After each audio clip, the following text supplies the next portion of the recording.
At the University of North Carolina, Chapel Hill, where she teaches. Can everyone hear me with the mask? Am I coming through? Okay. I had the daunting task of subbing for her while she was on sabbatical, where faculty get a year to focus on their own work and research. Nervous as I was in a new place and a new school, Leanne was so warm and welcoming. Even though she was preparing for multiple solo shows, she is among the most prolific and hardworking artists I know, she still made time to hang out, and it was such a pleasure to get to know her and her work that year. To put it simply, I am in awe of Leanne's paintings. Please follow her and find a way to see them in person, because they are formidable in scale and material presence. Even in reproduction, as you'll see tonight, I hope, they are dense with visual and narrative information. Leanne draws from many artistic traditions: Eastern and Western landscape painting, abstraction, figuration, and textile design, to name a few. Yay, this looks promising.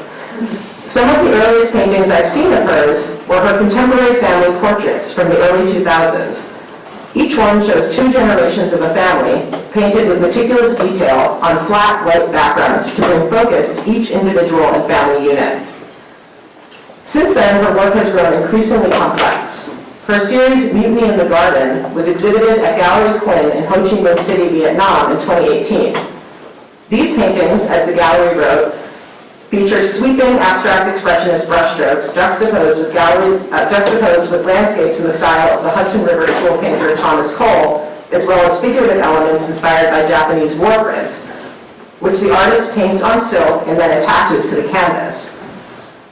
The backgrounds are divided by a two-color gradient, generating a hybrid space between the horizon line in Western painting and the void in Asian art.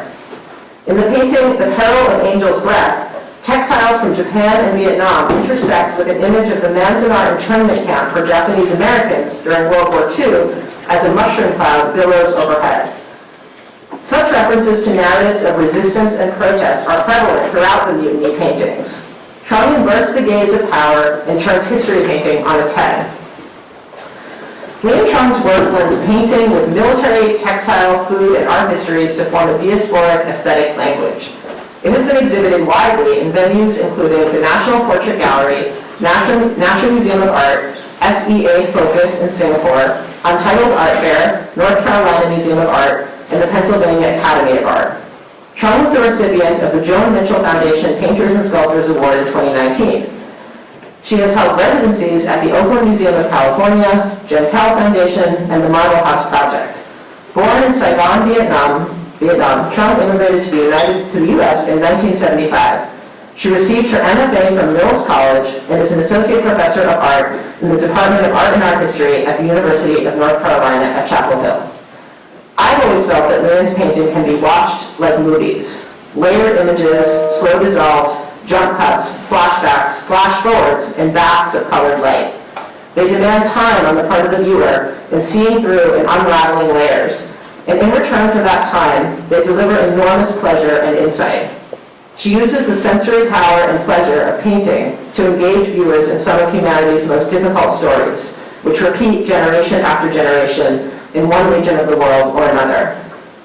As imagery jumps between diverse times and places, patterns of violence, resistance, and creativity rise to the surface.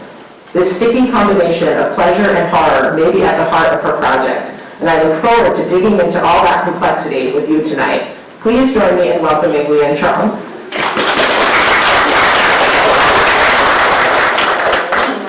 I just kept going, so let's hope that we are good to go. Are you speaking over? And is my mic working? So that mic is for the recording, so you will just have to speak. Oh, okay.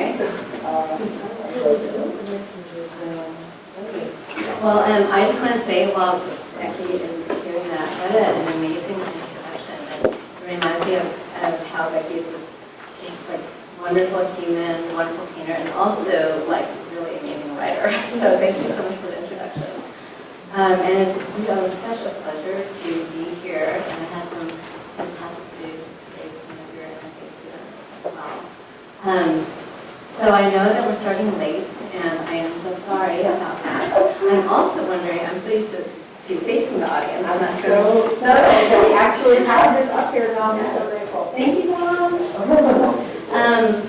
So I'm going to go like this, just see if I Yeah, can you get yourself into a can. comfortable Right. place? Bear with us, this is a bit of an improvisation. Thanks, everyone. Okay, so let me do this. So I take all this. Are you comfortable? I'm so comfortable. Okay. Yes. All my water's right there. Can you grab it? Yes, yes. Because we're not attached to that. This is incredible. That's right. We don't let that happen. Perfect. Thank you so much. So, years ago I used to give talks where I would just, talk more freely. But I've really come to a place where I like kind of wrote everything down because I have so many references. And I want to say that often when I talk about the context of my work, it's so rich with content, and I always forget, and I just never talk about the painting, the painting itself, how it's made, that kind of thing. So obviously, I'm so engaged with that. So the short brief time that we might have for Q&A, please feel free to ask me questions that I might really might have to those. So, okay, so can I make this wider? Yes. Sorry. Absolutely. Just on here. Yeah.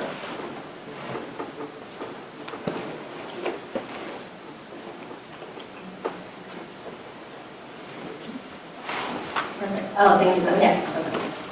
So thank you so much to the Department of Art and Asian Research Institutes for the invitation to present my work to students and community at the University of Buffalo.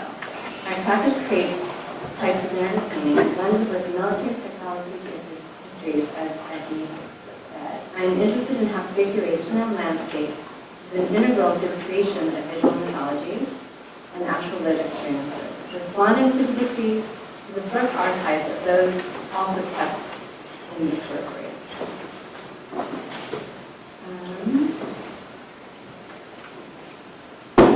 Sorry, I need one more thing. One more thing. How do I go up and down here? Oh, great, okay. Sorry. Land is often seared into the minds of refugees and immigrants. Loss of country leads to personal, mental, and topographical expeditions, searching within the new categories of nation that are considerably insufficient when the standard uses immutable boundaries of geographical borders.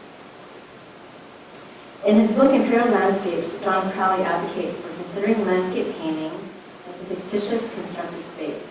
Thomas Jefferson, in his notes on the state of Virginia, called an American landscape to be viewed through the lens of British aesthetic theory. Works that became significant agents for Britain's global colonial projects that became.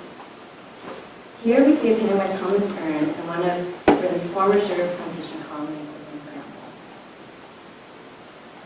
As a painter, I'm mindful of the connective tissue between representations of our landscapes to beliefs that have endured through its founding. With the south rim of Yellowstone National Park in 1871, situated in northwestern Wyoming, painter Thomas Moran was commissioned to create a symbolic painting. The work is institutionalized in a set of way of viewing Yellowstone, our national parks, and even our very landscape with enduring consequences.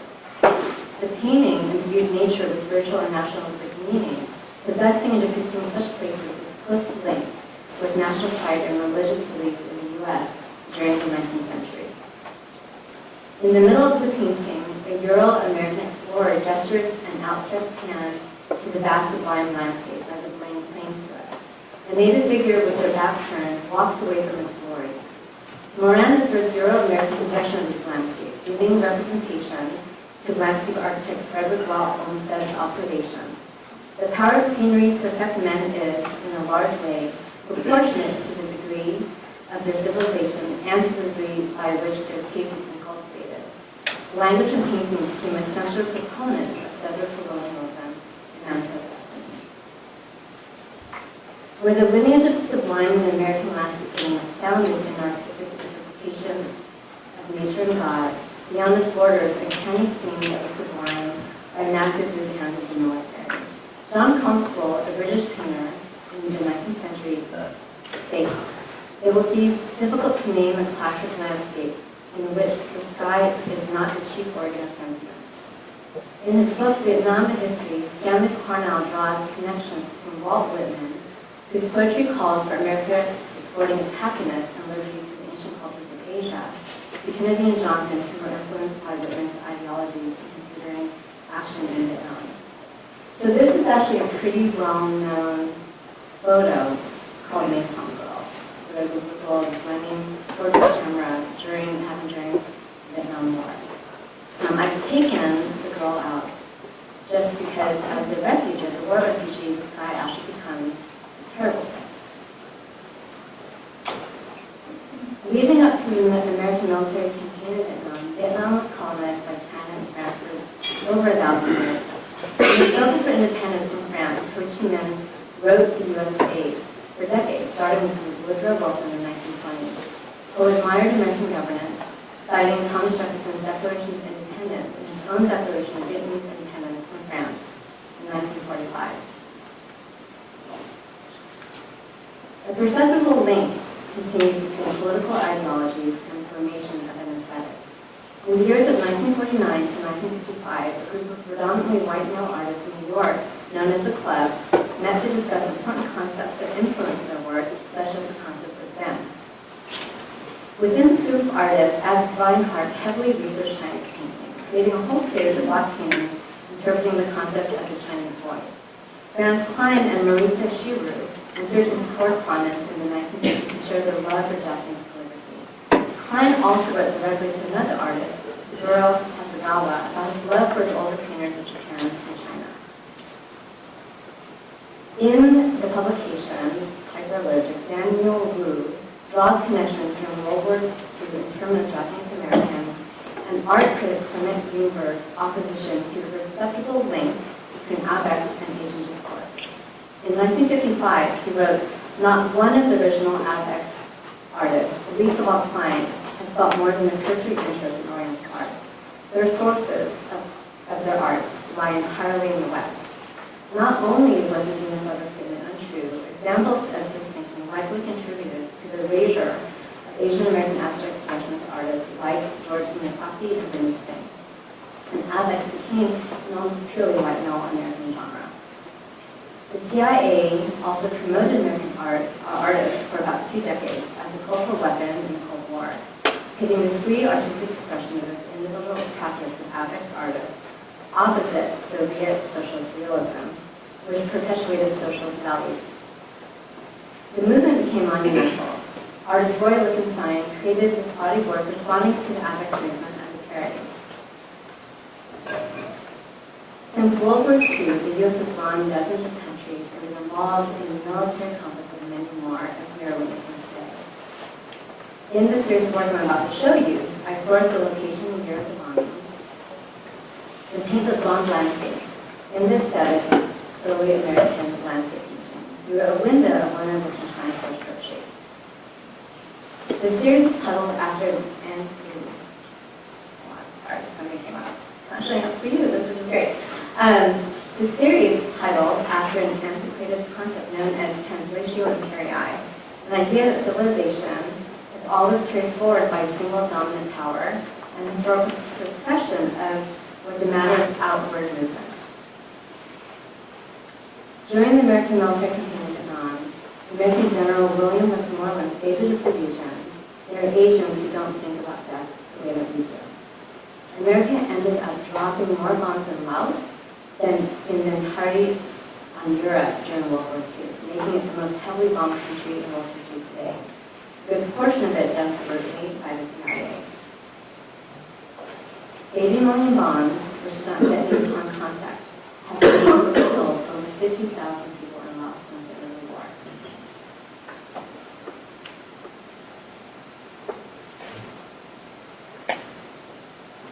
The paintings confront the creation of an American painting canon through the lens that has affected American military dominance in the world.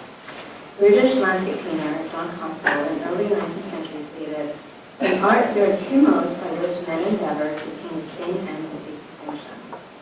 In one, the artist, intent only on the study of the part of excellence, or on what others have accomplished, becomes an imitator of their works. Or he selects and combines their various beauties. In the other, he seeks perfection as primitive forms in nature. Constable began in 1821 a distinct painting practice from keen observations of the sky and the clouds.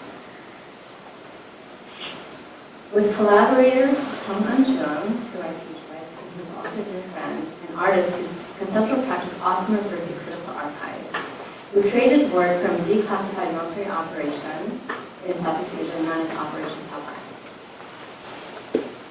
During this time, the U.S. military used weather modification as a weapon in Southeast Asia. Planes dropped seeding agent into clouds, initiated rainfall, and extended the monsoon season, making vehicular travel impossible over this terrain.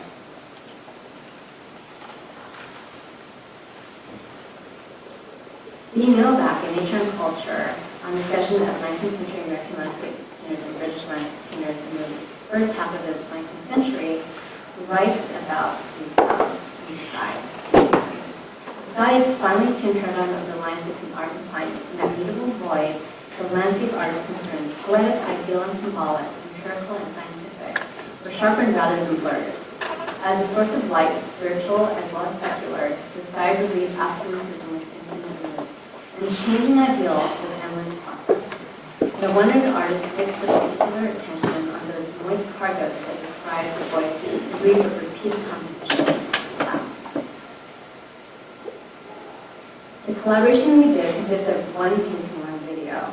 In this very large triptych painting, I painted 3 stages of diagrams of Operation Popeye. In a lurid red hue, cloud stages emerge in a vast landscape. Hard edges, structure, and uncanny color are used to agitate natural observations between sky and water. In the video, footage from U.S. National Archives, the airstrikes in Vietnam from 1967, with the narrative we created from writings by John Constable. Read by an actor, Constable's text professes an authentic reverence of the sky, suggesting the idealization of nature and science as aesthetic epistemology. So let's see if I can play video. Yeah, you want? Okay, so let's see.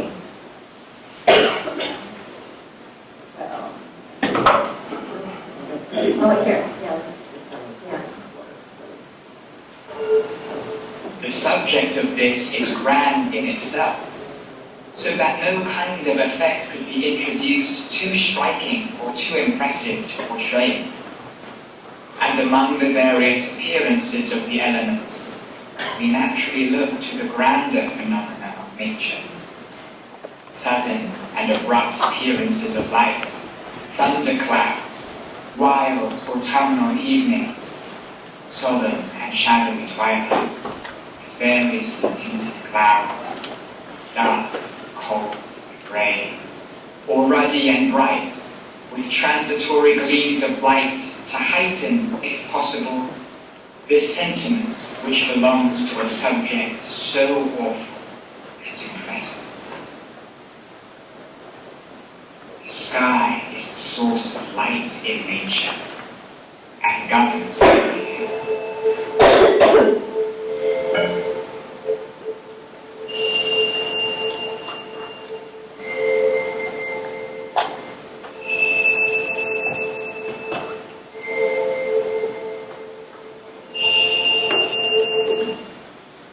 So the video itself is about 8 minutes. That was 70 seconds.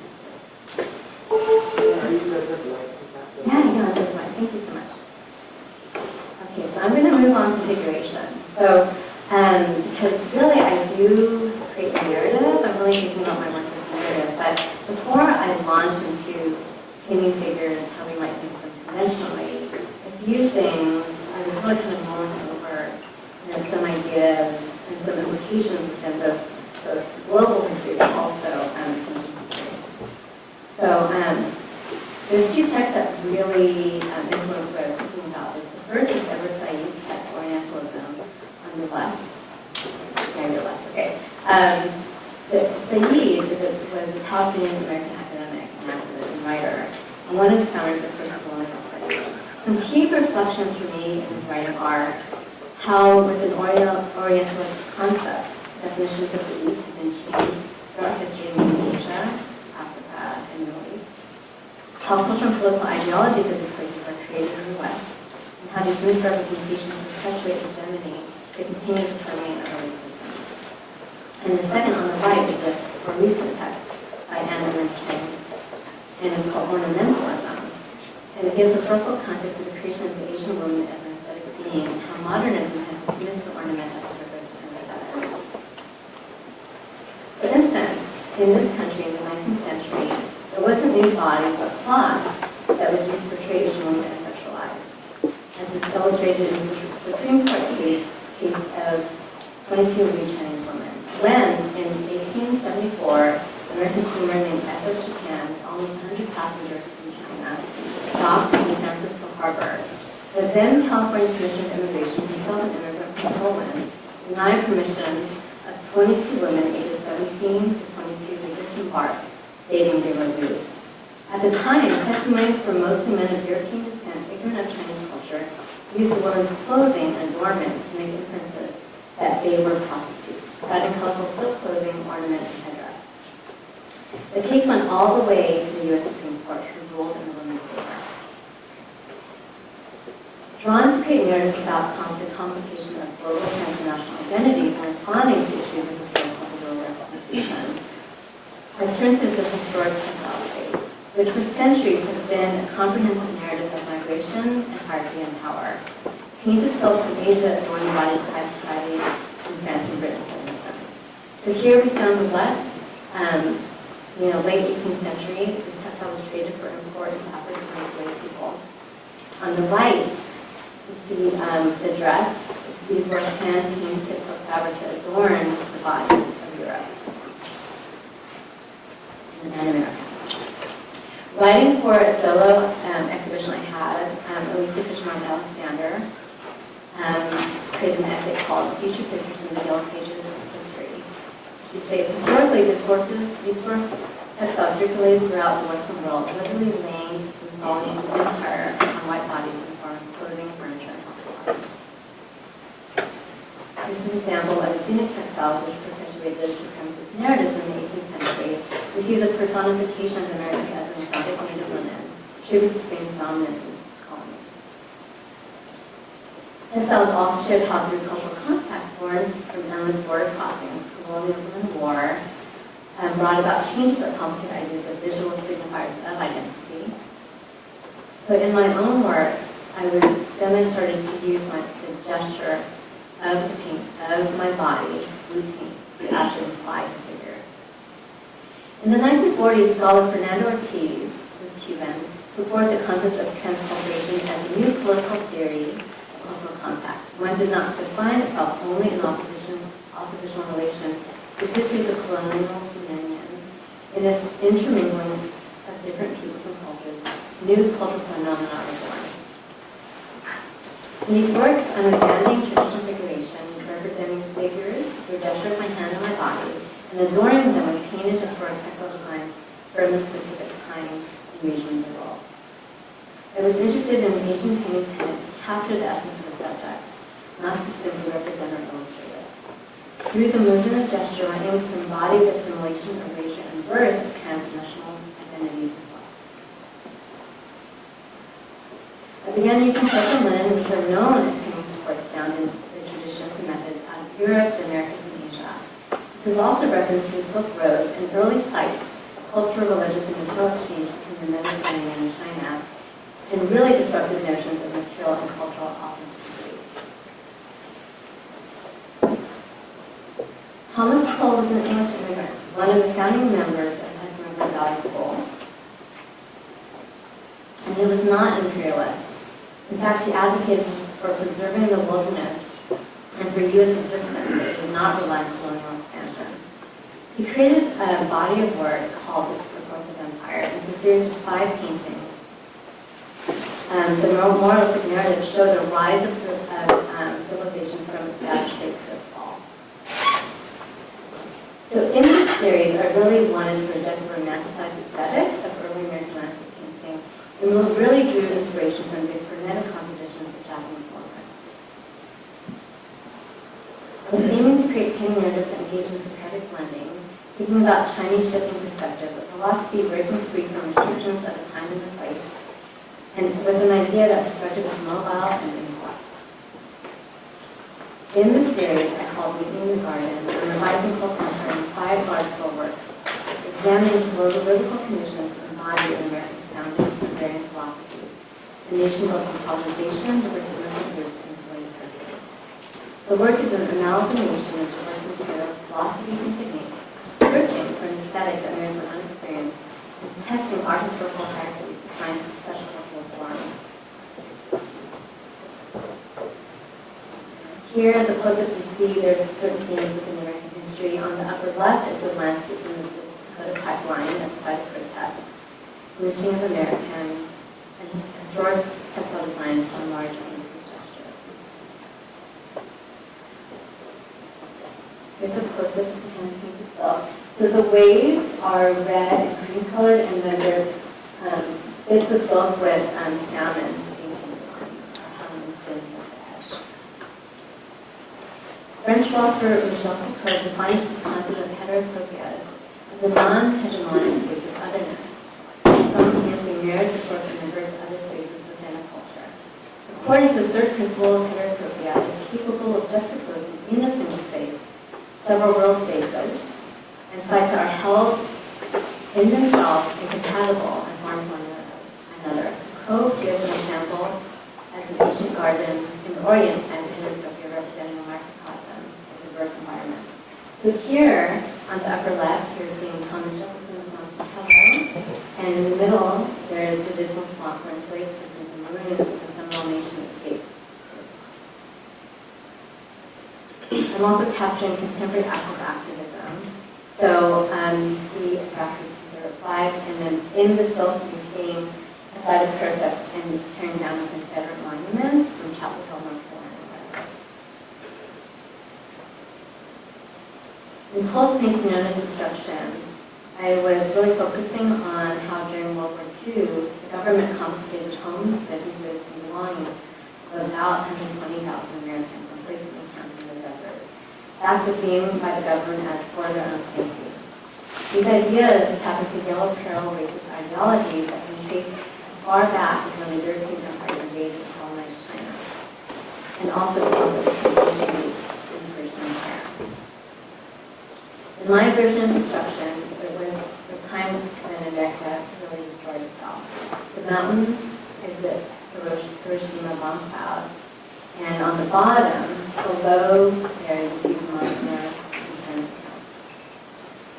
In Fractured Silk, on the very bottom left there's a portrait of Fred Karamatsu, a Japanese American who refused to enter internment.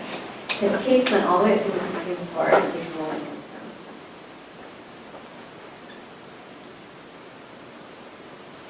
So this painting by the French painter is an example of Orientalism. When Western painters depict subjects as harem and concubine, the genre of Orientalist paintings were fictitious misrepresentations created by and for the Western male imagination at the time. So in the body of work I call From the Earth by His Radiant Wings, I take these figures from Orientalist paintings with their sexualized submissive gestures and recast them, painting them in roughly painted yellow hues as textured silhouettes, presenting their sexualized and submissive origins. I'm also building anthropomorphic bodies of silk that have been either hand-painted or printed with historic sexual signs. These protagonists are given agency, weaponized, and also engaging in acts of self-love. The Orientalist figures refer to the genre as artifacts of cultural history, which perpetuate the myths of supremacy, and that's the legacy of generational trauma.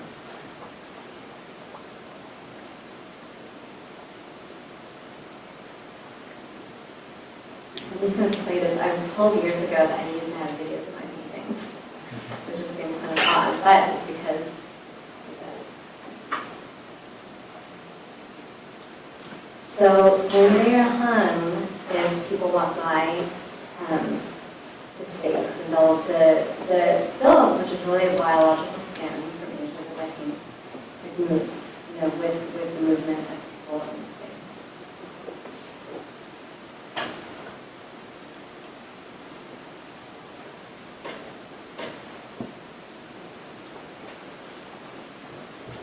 So the title of this painting is called My Mother She Called Me refers to the physical, mental, and emotional trauma that occurs when one has fully potential by growing up, and to the resistance, love, and strength passed between generations. The figures cradle animalistic bodies and thoughts, yet to take shape, waiting to be born into the kind of Asian futurism. Textile has actually been part of my family for a long time. So my father is part of fourth generation embroidery business. And during the French occupation, they were forced to move down to Saigon. They were in the north of Vietnam. And our whole family went, the business and everything went down, and everything went another.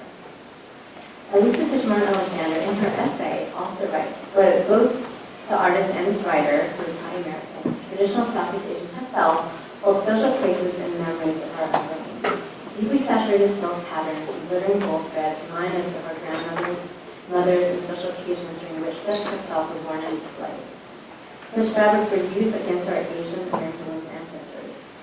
Truong's paintings provide a space for the diasporic descendants of these women to luxuriate in the intergenerational beauty of this important textile history. So I wanted to make work that was directly related to my family, with Asian parents mindful of a generation passing, and the direct lived experiences of my parents, for instance, under both French rule and through the American military campaign. The crone is my paternal grandmother, one of two grandmothers I have no memory of. She passed away from TB when my father was 10, when Vietnam was under French colonial territories known as French Indochina. My father also contracted TB for years later in a French prison camp, and he fought in the resistance. After he fought in the War of Independence, but survived. Painted from the only picture I have of her youthful face, having occupied a permanent place in our home's altar known as the Bangkai, as I can remember, what does it mean to be frozen and concept as a grandmother, but in reality never aged, experience or gain familial and cultural respectability as a father's and family matriarch. Paint itself also adorns her body, and the head, so there's a little shape coming off of her head, which becomes these plate sort of shapes. They're kind of surreal forms from ancient Chinese and Vietnamese textiles. The paintings recreate archetypes of the maiden, mother, crone, whose historic definitions include sweet, soft, leafy, and feeble. The maiden is drawn from the 1980s film Urban Cowboy, whose protagonist is played by John Travolta, and who rides mechanical bull. The film represents a kind of American upper-class nobility at the time only controlled by white men. The maiden is rooted in self-determination and imagined representations of actual personhood. There is nothing more glaring than the short painting of how we narrowly define the mother in the eyes of her children who have witnessed her. In this work, I paint the likeness of my own mother from the sparse photos I have of her wedding day. Emerging from a pool of red liquid, she is surrounded by a durian tree. The heavy spiked fruit is common in Southeast Asia, accompanied by a pungent odor described as rotting flesh by those foreign to its intense perfume. For the refugee and immigrant children growing up outside of this ancestral land, the ability to eat durian represents a kind of litmus test. She is Madhura, taking on imaginary form from Mothra, the giant moth creature from vintage TV episodes of Godzilla. The moth is in flux. Madhura represents the deep transformation these mothers must undergo to adapt and exist in unfamiliar foreign lands. For the past year or two, my works have woven together languages of paint, textile, and food as to form a hybrid diasporic language of love dedicated to my late mother, who passed in the fall of 2023. So here, the red landscape that she was holding up was Guam, which is where after we fled Vietnam in 1975, my family went to. And there's a very abstract shape on top of the figure as a tiger. So my mother is the year of the tiger instead of my son. The large multi-panel mixed media works use multiple sequences of linen canvas and silk to compose one singular work, interrogating the hierarchies of painting, aesthetics, and doctrine, reaching into the histories of war and colonialism. Pieces from family photographs, spectral figures are entwined in an abbreviated displaced landscape among abstract fruit trees native to Vietnam and also uncanny representations of animals.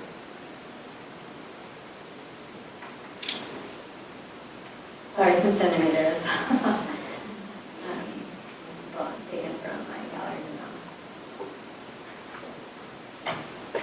This painting is a dedication to my mother, as significant as she, by credit, to becoming a painter. Food, along a critically important component of these growing immigrant communities, was a love language passed on from my mother to her children. A memory of my favorite breakfast as a child prepared by my mother, for instance, was soft white Wonder Bread slathered with a layer of butter that you could visibly see, sprinkled with white sugar and kinds of juice. In the summer of 2022, I had what I would define as an intense and insatiable desire to cooking bake. This time period parallels my mother's declining health and eyesight. I noticed she watched hours of a YouTube family from the countryside near her home village of Vietnam. In the videos, the family would mostly be the family eating together, speaking intermittently. And I found this curious. I finally asked her if she watched these videos for the recipes. And she said, no, it's family. Our taste buds transmit sweet, sour, salt, and bitter.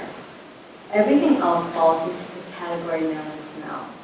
When we eat something uniquely flavored that brings us pleasure, our bodies perform a biological response of opening our mouths so that our noses can inhale the air now tinged with this odor. Our olfactory receptors send signals to our brain and creates a memory intrinsically linked to that sense. Decades later, exposure to that very same sense can intensely trigger us back to that very moment.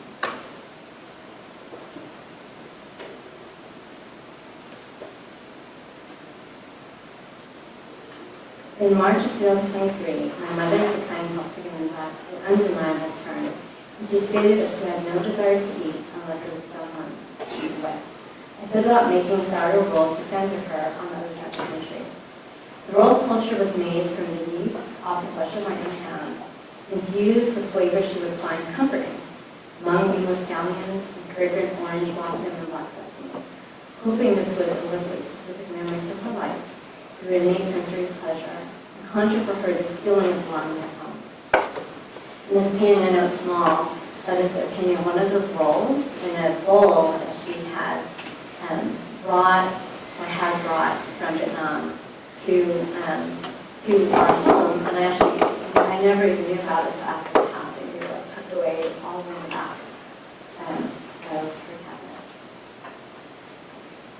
Contemporary food scholars have established food as a critical site for the construction of identity. The French log cake, the bûche de Noël, had such a permanent place among my immediate and extended family during Christmas that as a child I thought it was Vietnamese, learning later the impact of French colonial influence on Vietnamese cuisine. Sugar history includes centuries of enslaved labor established in European colonies and on American soil. Subsequently, more Asians moved to the Americas in the 19th century to make sugar than to build a transcontinental railroad. Thousands of Chinese migrants were recruited to work side by side with African Americans on Louisiana's sugar plantations after the Civil War.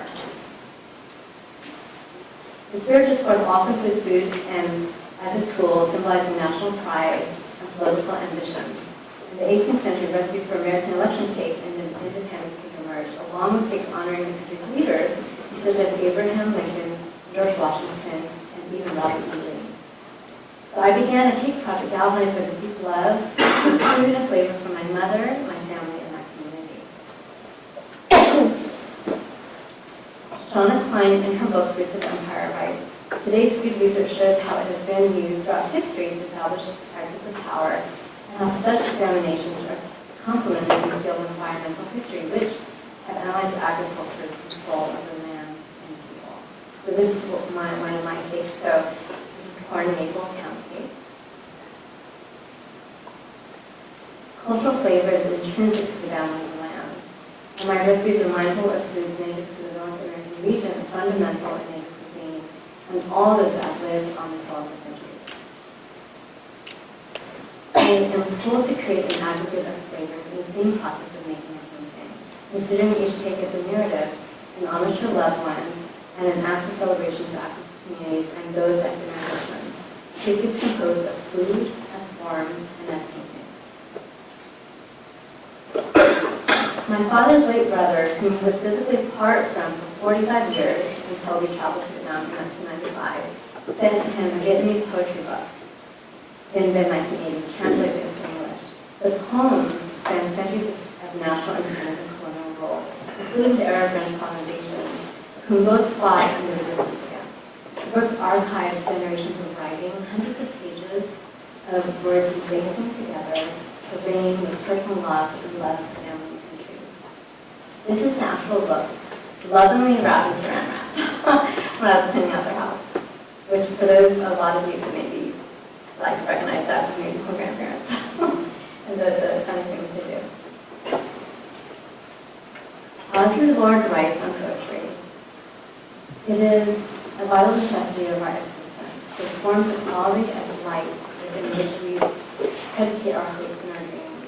For survival and change, first made into language, then into idea, then into more tangible action. Poetry is the way we help give names to the nameless that can be lost. So when I had my solo exhibition in Vietnam in January, instead of a regular PR press release, they actually commissioned a poem.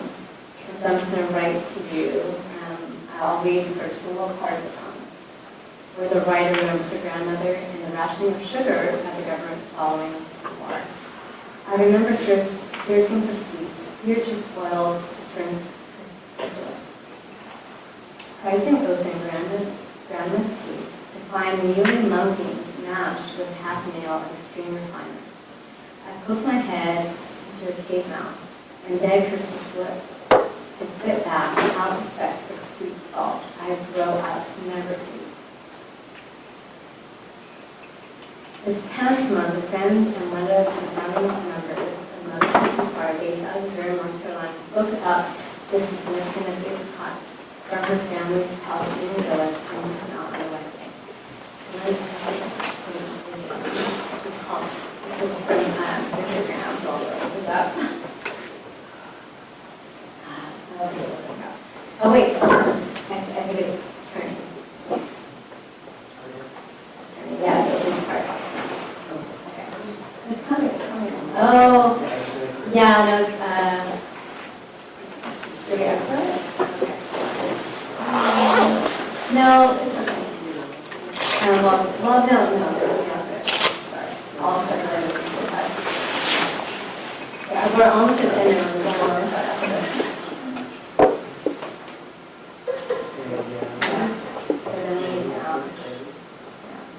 And then we'll sit down and check.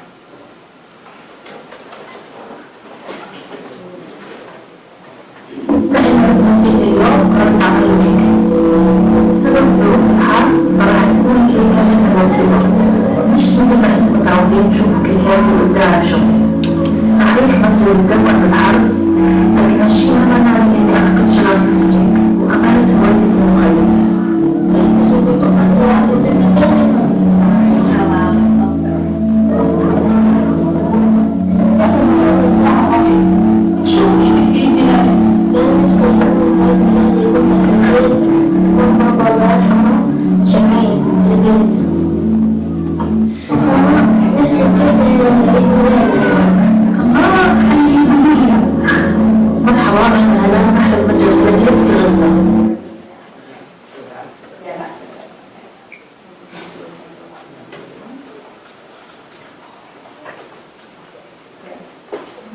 Okay, so I just showed you what's called the name of the studio, and she was out of Canada, and her husband was just so that was her baking a cake for her son in the refugee camp. This was a few months ago.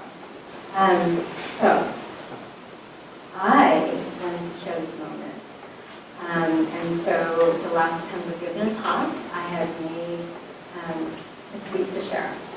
And so this sweet I made today to share with you is, I'm a cake maker, but I didn't have time to make a cake, so I made shortbread cookies.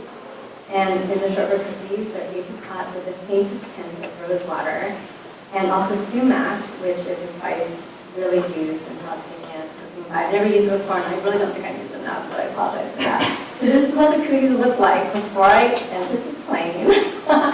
And some of them got a little smashed. But at the end of this, our event here, when you leave, there will be napkins. You can grab a cookie on your way out. But I wanted to share with you a poem that's significant. So the late poet Mehmet Darwash, who also penned the Palestinian Declaration of Independence in 1988, has a symbolic act. This is, the land gives us all that makes life worth living. April's blushing advances, the aroma of bread at dawn, the woman's horizon of men, the poetry that vessels, love's trembling beginning, moss on a stone, mothers dancing on a blue thread, and invaders' tears and winds. This land gives us all that makes life worth living. September's rustling end, the women leaving 40 behind with the applause, an hour of sunlight in prison, clouds reflecting swarms of insects, a people's applause for those who laugh at their erasure in the times of their songs. This land gives us all that makes life worth living. Lady Earth, mother of all beginnings and endings, she is called Palestine, she is called Palestine. My lady is ruined lady, I do reflect. So during the American military in Vietnam, one of the sayings that was really key during that and after was that Vietnam is not a war. The country of the people. So I give you this as an ode that Palestine is not a war. And that's it. Thank you.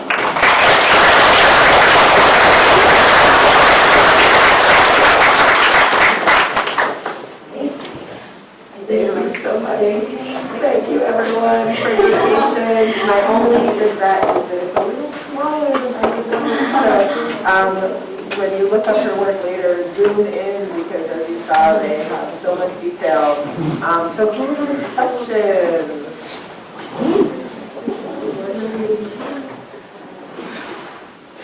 Anything. What's your favorite thing that you baked? Okay, so I will share with you that I actually have a recipe that's been published. So there is a book that has been published online that's being published in physically, I guess is how it said. I don't work in text normally. It's Asian American sharing recipes, and it's a fried banana cake. And it's a cake when I went back to Vietnam for the first time when I was 19. I remember eating this intensely flavored fried banana cake that was Vietnamese, that was like gelatinous. And I really desired to make like a fluffy, layered, delicate cake, right? So over the years, I have really tried to perfect this fried banana cake recipe, so that's severely magnet. So I think I finally have it down. So that's it. And we'll get to make it when this is published. Yeah. I'll put it on my website. Yeah. Thank you for asking. Do you have a favorite thing to make? I like gotten baking, probably when like COVID happened. My favorite thing that I made from scratch was I made like a peach cinnamon roll from scratch. So I made like the dough and everything. And that was really fun. It sounds delicious. Thank you. So I'm very curious about your cake paintings. The cake paintings, you have those, cake paintings. yeah, you have those, is it installed on a fabric? Yeah, sorry, I forgot to mention that. Yeah, so that fabric, so one of the textile designs I showed you is called The Triumph of Spain in the Americas. And so when I install those paintings, I take that historic textile design and I manipulate the color that is on that wallpaper. Okay, so the fabric is a wallpaper, Yeah. and the painting is on top of that. Yeah, so the wallpaper is on the wall, and then the painting is on panel, and then this is like they all fall over that. Yeah, I think I'd be very curious about that. Yeah, So I'm not excellent. sure how to- Thank you for the presentation, by the way. Like I know that you are teaching at UNC, so I was wondering, how did college shape your journey as an artist? Yeah, okay, so I, when I was in high school, I know you're like, don't go back that far. I was definitely like, I was a little hippie, like I really loved the environment, I wanted to like save the earth, right? So I went to college at Humboldt State University, which is in California, as a science major. But the thing is, when I was 14, my mother signed me up, and after like nighttime model painting class, and I rebelled at first, but then I loved it, right? But never wanted, I'm sure a lot of people like, never wanted to study art, you know? And so when I went there, I was started up science, 2.5 years off, and then went to art. And it was amazing. Like I'd never, so it's funny because like going into becoming an art major, right? Like my experience was like Bob Ross, you know, like beautiful, like romantic, you know, scenes of like landscape and like the ocean. So when I went to school, this was during the time of like lots of water. So I was in for this really rude kind of like, whoa, like what is this painting? And it was so formidable for me. Like I had amazing mentors, and 2 amazing mentors. And it was the first time I ever walked into an art museum and through like a field trip, you know. And so yeah, I mean and I really, you know, my family took me out of becoming an art major for like years. I finally just did it past on, which I don't know if anyone can really do that, but I did. Yeah. So that's how it was. You're an art major, how was your experience? How's your experience been so far? I guess I'm putting you on the spot. Well, I'm actually like doing communications with minor in art. Yeah. But like, I guess I'm pursuing art more so for more indirect reasons, like to help with other projects, not necessarily as an artist.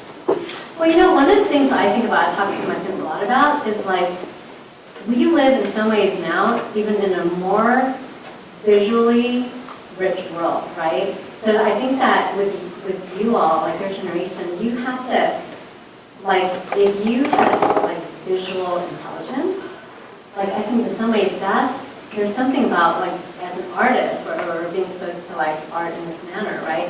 There's a criticality and there's kind of that visual intelligence really serves you so well no matter what, I think, your whatever it's going to do. Any other questions? Can you speak a little bit about your process as well? Yeah, thank you. I know. Yeah, so I think our process is different for a lot, but I think maybe what I'll do is I'll talk about the process, maybe of the really complicated one. Like me in the garden, like the big series that divides on the cold. Because people sometimes ask, like, do I sketch those out? And when I did those, I didn't know how to sketch it out, right? So for those, like I did think about narrative. So for each one I started, I thought, okay, I'm going to start it with a certain narrative about certain people within history, American history. And through that, I found historic textile designs I want to use. And then that way, it led me to the color of the painted gestures, right? So I would then create a gradation. I kind of love like the blended gradation, kind of like it was like a hybrid of like the void and like, you know, kind of western landscape, like this kind of gradation between light and dark. And now I would just like do large gestures, sometimes even jumping off of the ladder, because like the paintings were so big. And then I would start off with gestures and textile design, and then I start to, so I had a folder of like landscape images, visual references, narrative, like just like references from the news, media, and history, and tons of landscape, you know, and then I just start to build that, I think, and that's kind of just how I created this narrative. The silk normally came last. Like the silk came last, but now in my work I'm kind of putting the silk almost last, but then now even kind of going over it a little bit, you know. And people sometimes ask how I came to like fracture the silk, and I have no recollection. I don't know. I mean, I think, you know, Becky, I don't know if I'm calling you Rebecca, I think it's the email. So Becky, you know, I think I had that year off, and I had never, ever had a year off where I just focused on my work. I was always like a working person. I had a job, I was working at night. So it was an amazing just experience to have that time to like, you know, experiment, right? And that somehow came during that time. Thank you. It's also really good to see a video, because I mean, without a video, I couldn't really tell it's functioning with the images, lots of I know. Yeah, thank you so much. And I just finally this year got videos up, because I've been doing these for years now, and like, you know, people always said like, I just feel like no one can see that just on the screen. So Thank you. That was related to what I was going to ask, which was about how much planning, how much do you know exactly what a composition will be like? It sounds like it's sort of a and then as you go, like, I'm just curious, like, yeah, like, you know it's gonna be, you know, these 5 elements that are gonna be there when you start out, or? Yeah, probably, but I don't know what they're gonna look like. I don't know, like, the color, I don't even know, like, the aesthetic, right? And honestly, the small landscape paintings, those are more thought out, like those, like, the ones with the brush strokes, like, I know, like, what happened. If there's one element, the other one. Yeah. Are there any experiences that you wish that you had earlier, or any tips that you want to give? That's such a great question. Like, you mean, I mean, that's a very broad question. Do you mean, like, artistically, or just? I'd say more career-wise. This is a hard one. I mean, I think that,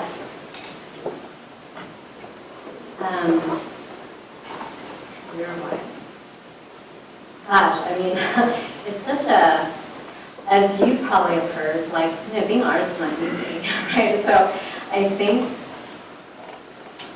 I mean, you know, it's interesting. I think that for us who pursue art and then, you know, of course have to somehow find ways to make a living, right?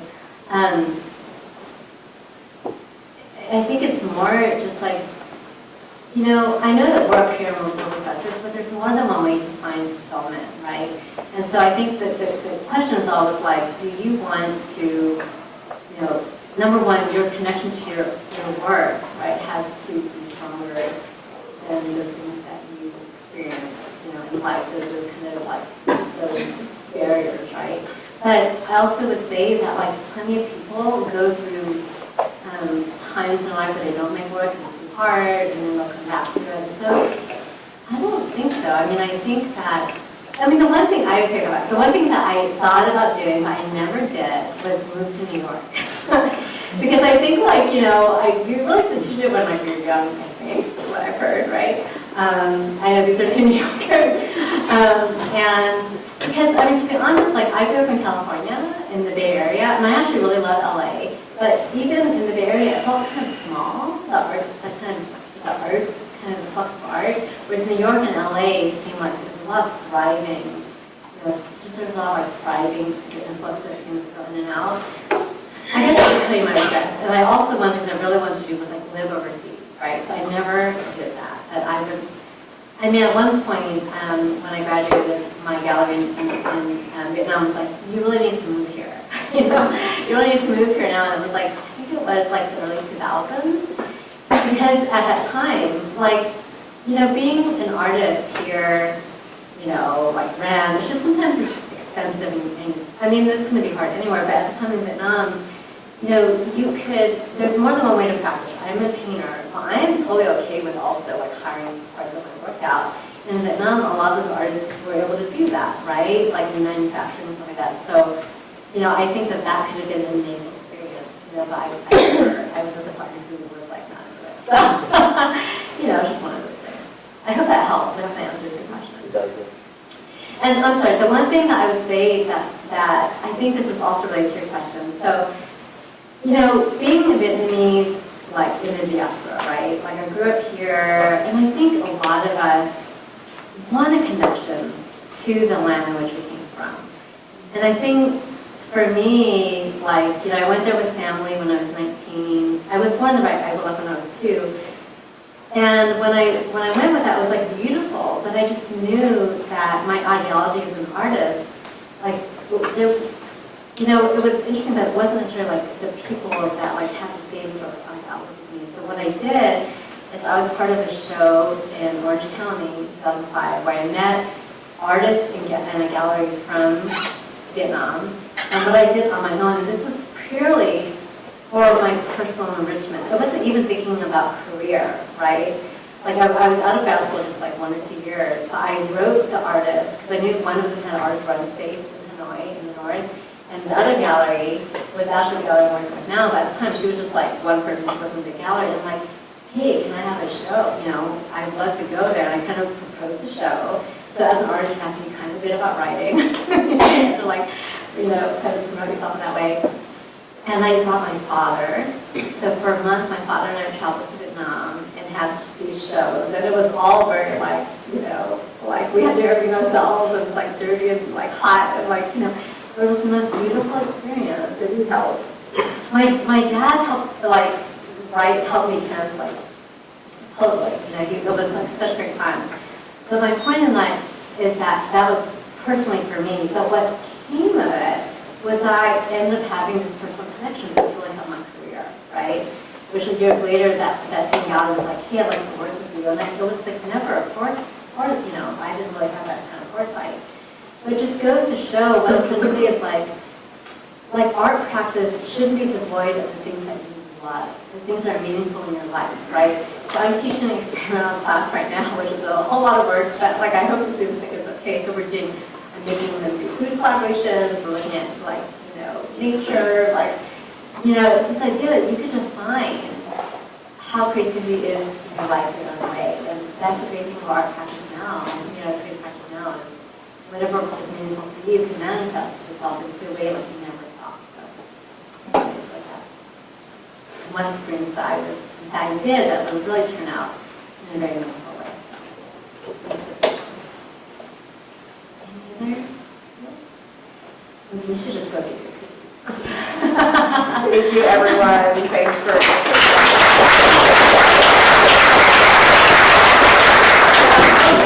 Napkins at both doors.